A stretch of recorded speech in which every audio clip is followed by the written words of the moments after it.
Hi, అందరూ బాగున్నారా? Welcome to my channel. ఈరోజు మనం చేపల పులుసు చేసుకుంటున్నామండి.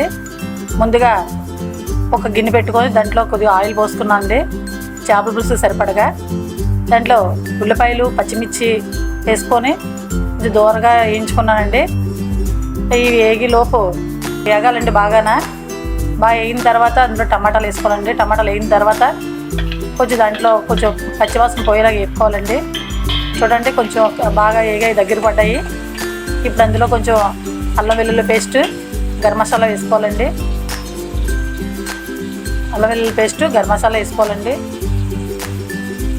ఇవి బాగా పచ్చివాసన పోయేలాగా వేసుకోవాలండి. బాగా పచ్చివాసన పోయిన తర్వాత దాంట్లో ముందుగా కడిగి పెట్టుకున్న పసుపు అవి వేసి కడిగి పెట్టుకున్నానండి. మేము కారంలో కూడా అన్ని మసాలాన్ని వేసుకొని కారం ఆడించుకుంటామండి. దానివల్ల అందులోనూ మసాలా తక్కువ వేసినా పర్వాలేదు. మేము అందులో నీట్గా చేపలు కడుక్కొని పెట్టుకున్న పసుపు ఉప్పు వేసి కడిగి పెట్టుకున్నానండి. పెట్టుకుని చేపలు పక్కన పెట్టుకున్నాను. అంటే ఇప్పుడు ఉప్పు కారం వేస్తున్నానండి. ఉప్పు కారం వేసిన తర్వాత కొంచెం బాగా వేపుకున్నానండి. అది బాగా వేగిన తర్వాత చూడండి, కారం కొంచెం ఎక్కువ వేసానండి. అందులో చేపల పులుసు మరి బాగుండాలి కదా కారం. ఇప్పుడు కడిగి పెట్టుకున్న చేపలు అండి, అవి సోర చేప అండి. అది ఆ చేపలు అందులో వేసాను. వేసి మామూలుగా చేసేదండి నీట్గా. అలాగా ఆ కారంలోనే చేపలు వేసేది. ఎందుకంటే చేపలు కారంతో పాటు వేసుకుంటేనే కొంచెం అది బాగా ఉడుకుతుంది. పులుసు అది కూడా ఉడకడం వల్ల టేస్ట్ వస్తుందండి. అందువల్ల అలా వేసాను. లేదంటే ఇప్పుడు స్టైల్లో చేయొచ్చు, కానీ మేము చేసింది ఆ స్టైల్లో చేశాను. అలాగైతే బాగుంటుందని ఇప్పుడు ముక్కలన్నీ ఒకసారి ఇలాగా కలిపానండి. అంటే కింద ఉన్న మసాలాన్ని పైకి వచ్చేలాగా రెండు బాగా చేప ముక్క కతుక్కునేలాగా బాగా కలిపానండి. ఇది కలుపుకొని అన్ని దగ్గరికి అయిన తర్వాత అప్పుడు మళ్ళీ పొయ్యి మీద పెట్టానండి.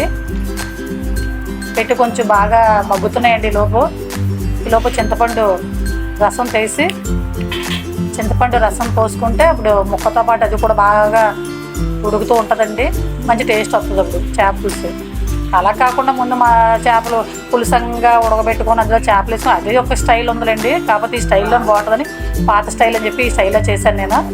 ఇలాగైతే కొంచెం టేస్టీగా ఉంటుందని, కొంచెం కొత్తగా కనబడుతుంది కదా, పాత స్టైలు కొత్తగా కనబడుతుందని ఇలా చేశానండి.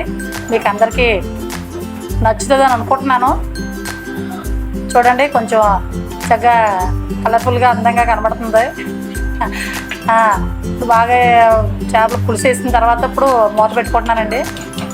కొంచెం బాగా మరిగిన తర్వాత అప్పుడు కొత్తిమీర వేసుకొని దించుకోవచ్చు. ఫినిషింగ్ టచ్ అప్పుడు ఇద్దామండి. నా వీడియో కనుక నచ్చినట్టయితే లైక్ చేయండి, షేర్ చేయండి, సబ్స్క్రైబ్ చేయండి. Thank you. ఇప్పుడు చేపల పులుసు దించుకుంటున్నామండి. చూడండి ఎంత బాగా ఉడుకుతుందో, చక్కగా నీట్గానా. ఓకే, బాగా ఎంత అందంగా వచ్చింది చూడండి. ఇప్పుడు దించుకుందామండి. తీసుకొని ఇంకా వడ్డించుకోవడమే. ఓకే.